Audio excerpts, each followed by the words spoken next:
Bom dia, família de Deus, tudo bem com vocês?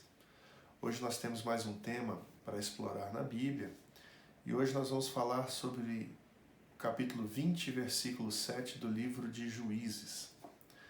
Uma das questões que envolvem essa série de capítulos 20, versículo 7 é que a gente não escolhe o tema ele se impõe porque ele já está escrito. E alguns temas da Bíblia me causam muita curiosidade, para não dizer estranheza. Às vezes eu me pergunto, por que isso está lá? Por que está escrito? Por que precisou ter uma coisa tão dura e tão drástica ser colocada na Bíblia? E por que essa história está lá? E se ela está lá, primeiro é porque Deus, de certa forma, ele não esconde nada e ele conta as coisas como elas são. Mas segundo, é porque essas histórias, elas têm o seu lugar no passado, mas de alguma forma elas podem nos trazer lições para hoje, né? Então vamos tentar pegar esse texto, que é um texto denso, que é um texto difícil, às vezes polêmico, e tentar fazer com que ele seja uma meditação matinal leve, cheia de esperança e cheia de propósito para todos nós. Vamos orar e vamos pedir que o Espírito Santo nos ilumine e nos dirija nesse sentido. Querido Deus, bondoso Pai, obrigado pelo dia de hoje, obrigado por esta manhã e pelas oportunidades que o Senhor nos coloca diante dela. Eis o que nós te pedimos e agradecemos em nome de Jesus. Amém. Bom, como eu disse, o texto de Juízes 27 diz: Eis que todos sois filhos de Israel. Eia, dai a vossa palavra e conselho neste caso. Essa talvez tenha sido uma história dramática vivida pelo povo de Israel. Eles tinham ouvido de um lugar chamado Sodoma e Gomorra e da maldade daquele povo. Mas agora eles estavam sofrendo na própria pele os frutos desta maldade. Conta-se a história em 3 capítulos, capítulo 19, 20 e 21, que um levita, em viagem com sua esposa, é hospedado por um efraimita nas terras de Benjamim.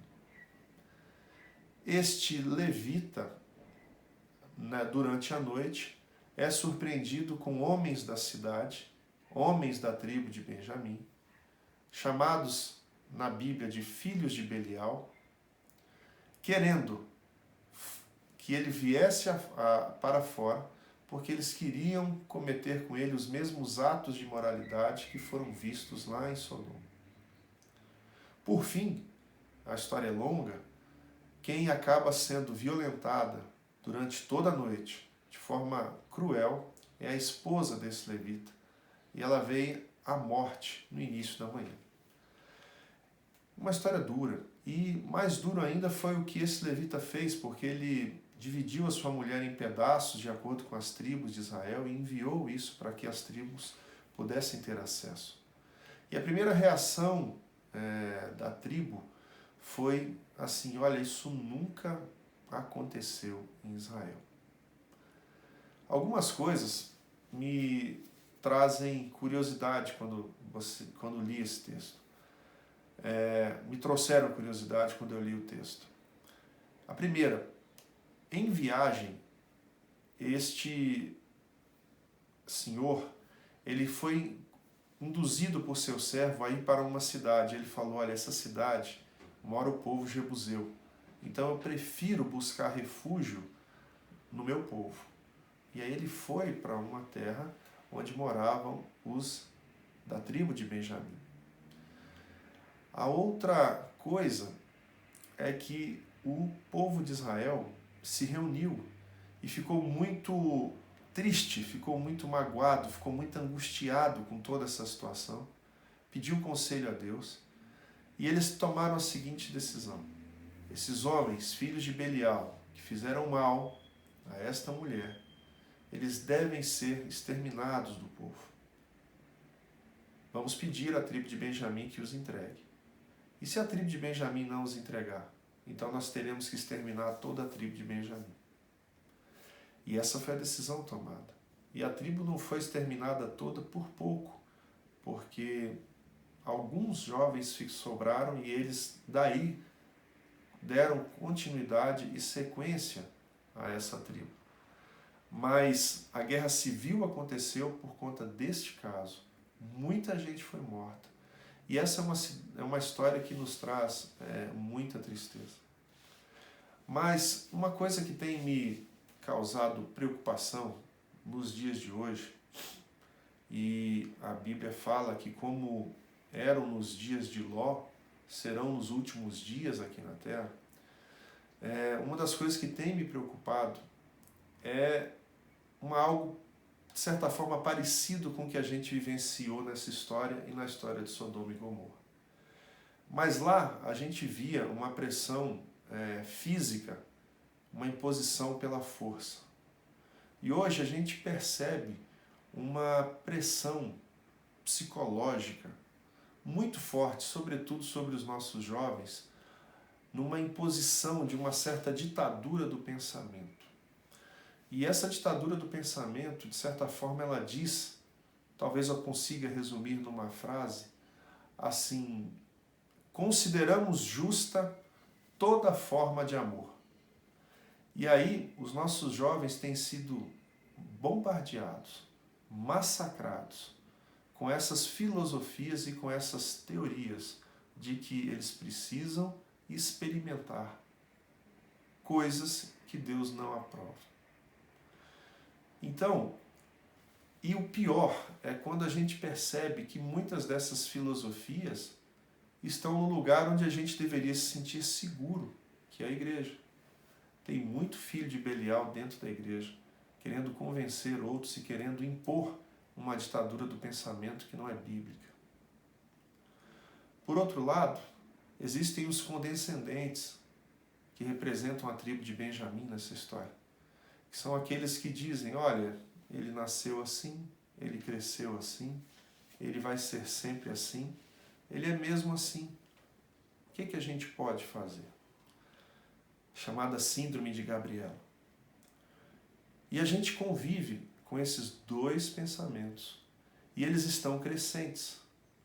Uns que acham que precisamos ser politicamente corretos. Outro dia eu estava assistindo um sermão do pastor Bulhon, e esse sermão é recente, e ele falou que o cristianismo não é politicamente correto. Ele disse: o cristianismo é biblicamente correto.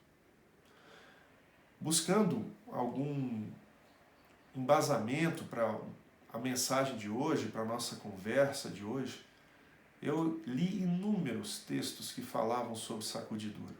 Inúmeros, vários.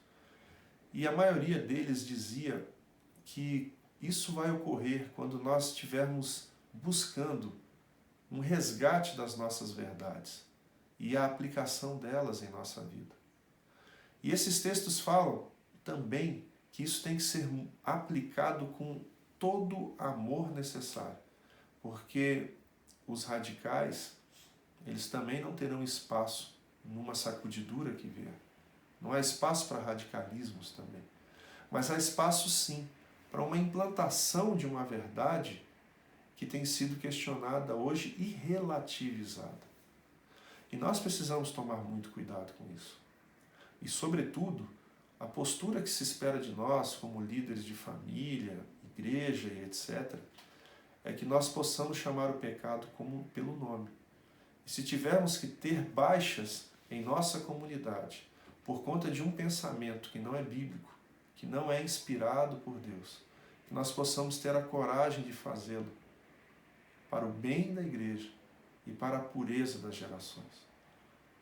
Sobretudo, o discurso que os jovens desejam ouvir, para que eles possam ter a calma e paz que só Jesus pode dar, é um discurso de que eles precisam crescer em graça a cada dia através do Espírito Santo, através do batismo diário do Espírito Santo. É Ele que vai fazer com que eles sejam plenamente felizes e realizados. Não só eles, mas todos nós, né? Mas eu me preocupo muito com a classe jovem. Eu tenho uma filha adolescente e sou conselheiro dos jovens há muito tempo. E eu me preocupo em ver alguns deles hoje deixando as fileiras da igreja, deixando as fileiras do exército de Deus, pensando nos prazeres mundanos e desprezando o conselho divino. E a gente quer que todos se salvem, que todos estejam juntos de Cristo. Mas eles precisam entender que a pureza é necessária, que a pureza é importante e, sobretudo, caminhar com Cristo é a melhor coisa que se pode fazer. Entregar todos os seus fardos, todas as suas dores, todas as suas tendências, todos os seus desejos aos pés de Cristo, e que Ele vai fortalecer, que Ele vai dar ânimo, que Ele vai dar esperança, que Ele vai fazer com que essa pessoa possa realmente trilhar os caminhos aqui nessa terra em paz, feliz, porque eu tenho certeza que não há felicidade em todas as formas de amor que são pregadas hoje. A felicidade, sim, ela está em Cristo Jesus e nas suas orientações puras e santas que encontramos na Bíblia. Que nós possamos buscar este Deus em espírito e em verdade, que possamos estar junto da nossa juventude, dos nossos queridos, que sofrem tanto hoje com tantas filosofias e teorias, e que eles possam ver em nós exemplos para serem seguidos. Que Deus possa abençoar a todos nós, que tenhamos um excelente dia de preparação para o nosso sábado. Vamos orar agora? Querido Deus, obrigado pela mensagem de hoje, uma mensagem dura, e que nós possamos vencer a ditadura do pensamento, um pensamento imoral que quer dominar as nossas vidas e os nossos lares.